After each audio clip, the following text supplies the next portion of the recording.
சிவகாசி அருகே பட்டாசு ஆலையில் நேரிட்ட பயங்கர வெடி விபத்தில் தொழிலாளி ஒருவர் உடல் சிதறி உயிரிழந்தார். இருவர் படுகாயமடைந்தனர். விருதுநகர் மாவட்டம் சிவகாசி விஸ்வநத்தம் பகுதியில் சங்கர் என்பவருக்கு சொந்தமான பட்டாசு ஆலையில் ஏற்பட்ட திடீர் வெடி விபத்தில் தொழிலாளி ஒருவர் உயிரிழந்தார். 60க்கும் மேற்பட்டோர் பணியில் இருந்தபோது ஒரு அறையில் பற்றிய தீ அடுத்தடுத்த அறைகளுக்கும் பரவி வெடித்தது. இதில் இருவர் படுகாயமடைந்து மருத்துவமனையில் அனுமதிக்கப்பட்டுள்ளனர். பாதுகாப்பு விதிமுறைகள் மீறப்பட்டதாக என போலீசார் விசாரணை நடத்தி வருகின்றனர். திமுக விசிக இடையே 8 தொகுதிகள் அடையாளம் காணப்பட்டு ஒப்பந்தம் கையெழுத்தான நிலையில் இன்று முறைப்படி திமுக தலைவரும் முதலமைச்சருமான மு.க.ஸ்டாலின் அறிவிப்பார் என திருமாவளவன் தெரிவித்துள்ளார்.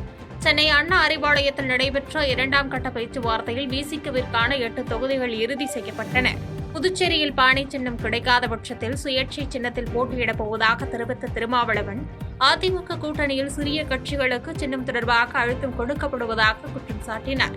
மேலும் விஜயின் தாவேக்கு மாநாட்டிற்கு அனுமதி மறுப்பதற்கும் திமுகவிற்கும் எந்தவித சம்பந்தமும் இல்லை என விளக்கமளித்தார். எலெக்ஷன் கமிஷன் கண்ட்ரோல்ல தான் இருக்கு. இதுக்கு திமுக பொறுப்பு ஏற்க முடியாது. இப்ப திமுக கையில அல்லது முதலமைச்சர் கையில அந்த அதிகாரம் இல்லை. எலெக்ஷன் கமிஷன் தான். வணிகர்கள் ரூபாய் 2 லட்சம் ரொக்கம் எடுத்து செல்ல அனுமதிக்காவிட்டால் சென்னையில் முற்றுகை போராட்டம் நடத்தப்படும் என்று விக்ரமராஜா எச்சரிக்கை விடுத்துள்ளார். நாமக்கல்லில் நடைபெற்ற ஆலோசனைக் கூட்டத்தில் பேசிய தமிழ்நாடு வணிகர் சங்கங்களின் பேரமைப்பு தலைவர் விக்ரமராஜா, தேர்தல் பறக்கும் படையினரால் வணிகம் பாதிக்கப்படுவதாக கூறினார். வியாபார நிமித்தமாக 2 லட்சம் ரூபாய் வரை கொண்டு செல்ல அனுமதிக்க வேண்டும் என தேர்தல் ஆணையத்திற்கு கோரிக்கை விடுத்துள்ள அவர், நடவடிக்கை எடுக்காத பட்சத்தில் மார்ச் 31 சென்னையில் முற்றுகை போராட்டம் நடத்தப்படும் என்று தெரிவித்தார். கடை அடைப்பு போராட்டம் அறிவிக்கக்கூடிய நிலை ஏற்பட்டுவிடும். தமிழ்நாடு முழுவதும் ஒரு பெட்டி கடை, டீ கடை இல்லாமல் அனைத்து கடைகளும் அடைத்திருக்க கூடிய சூழலை தமிழ்நாடு வணிக சங்க பேரமைப்பு உருவாக்கும். இது இந்தியாவிலே எங்கும் நடைபெறாத சூழல். தேர்தல் அதிகாரிகளுக்கு ஒரு அவமானமாக ஏற்பட்டுவிடும். இங்கு 100% வாக்களிப்போம் என்று நீங்கள் சொல்லுகின்றீர்கள். பணம் யாருக்கு கொடுப்பார்கள் என்பது உங்களுக்கு தெரியும். கடை வாசலில் நின்று கொண்டு பணம் எடுத்து சென்றால் பிடுங்குவதும், வியாபாரிகள் வீட்டுக்கு பணம் கொண்டு போனால் அதை அபகரிப்பதும் எந்த வகையில் நியாயம்? ஆகவே காவல்துறை அதிகாரிகளும் இதை கண்காணித்துக் கொண்டிருக்கிறார்கள். அரசும் கண்காணித்துக் கொண்டிருக்கிறது.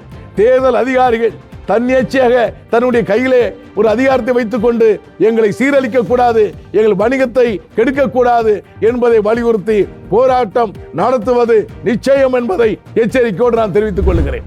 கூட்டணி கட்சிகளை அழித்து திமுகவில் இணைப்பதே திமுக தலைவர் ஸ்டாலினின் ஒற்றை குறிக்கோள் என பாஜக மாநில செயற்குழு உறுப்பினர் விஜயதரணி சாடியுள்ளார். கன்னியாகுமரியில் செய்தியாளர்களை சந்தித்த அவர், திமுகவின் கடுமையான அழுத்தத்தினால் வைகோ, கமல் போன்றோர் போட்டியிலிருந்து விலகும் சூழல் ஏற்பட்டுள்ளதாக கூறினார்.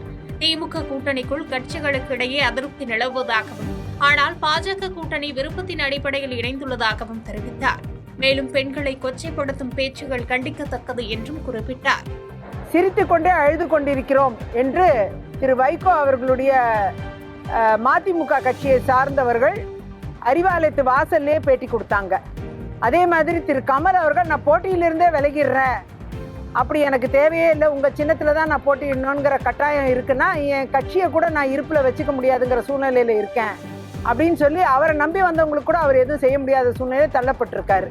இதுக்கு எல்லாத்துக்கும் காரணம் திமுக கூட்டணியில் திமுகவின் அழுத்தம் தான் காரணம்.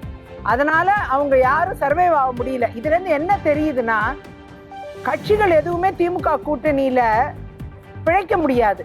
கட்சிகளை விழுங்கி விடுவார்கள். இதுதான் நிலைமை. கட்சிகள் முழுங்கப்படுகிறது, அழிக்கப்படுகிறது, ஒழிக்கப்படுகிறது.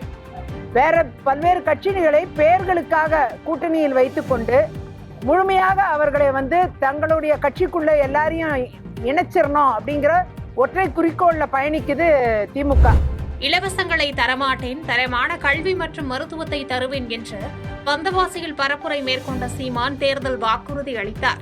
திருவண்ணாமலை மாவட்டம் வந்தவாசியில் நாம் தமிழர் கட்சி வேட்பாளர்களை ஆதரித்து பேசிய சீமான், தமிழ் படித்தால் மட்டுமே வேலை என்ற நிலையை உருவாக்குவேன் என உறுதியளித்தார்.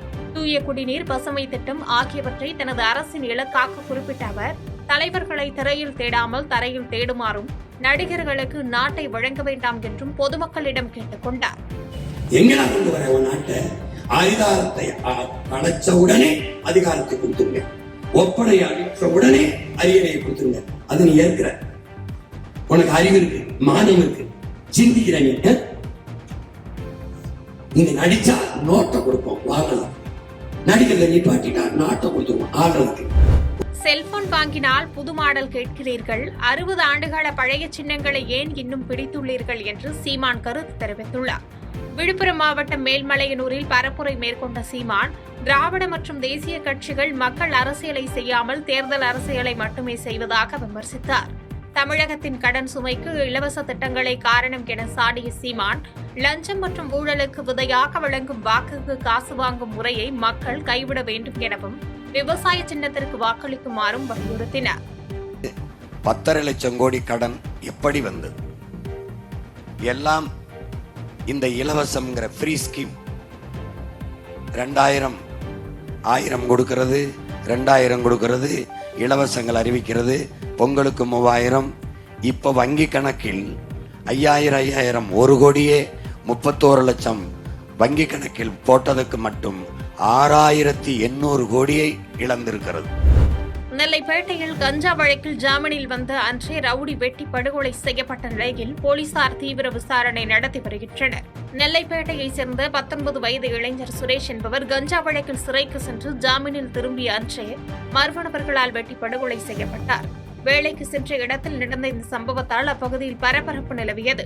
கஞ்சா விற்பனை தொடர்பான முன்விரோதத்தால் மணி என்பவர் தரப்பினரால் இந்த கொலை நடந்திருக்கலாம் என போலீசாரின் முதற்கட்ட விசாரணைகள் தெரியவந்துள்ளது. செய்திகளை உடனுக்குடன் தெரிந்து கொள்ள கீழ்கண்ட கேபிள் மற்றும் டிடிஎச் நெட்வொர்க்குகளில் எம்நாடு செய்தி தொலைக்காட்சியை காணுங்கள். பாதகம் செய்பவரை கண்டால் நாம் பயம் கொள்ளலாகாது பாப்பா, மோதி மிதித்துவிடு பாப்பா, அவர் முகத்தில் உமிழ்ந்துவிடு பாப்பா. அண்மை செய்திகளை உடனுக்குடன் தெரிந்து கொள்ள இணைந்திருங்கள் எம்நாடு தொலைக்காட்சியுடன்.